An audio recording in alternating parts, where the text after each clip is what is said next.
Hello friends, आज के इस वीडियो में हम बावर्ची इस शब्द को मराठी में क्या कहते हैं ये जानने वाले हैं।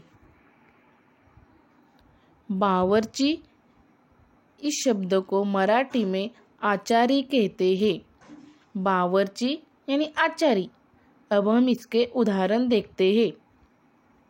लता के पिताजी एक अच्छे बावर्ची है। इसका मराठी अनुवाद है, लताचे वडील एक चांगले आचारी आहेत। किस बावर्चीने खाना बनाया? इसका मराठी अनुवाद है, कोणत्या आचाराने जेवण बनविले।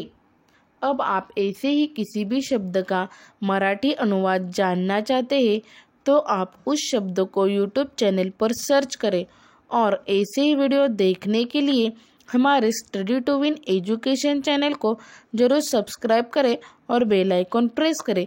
धन्यवाद।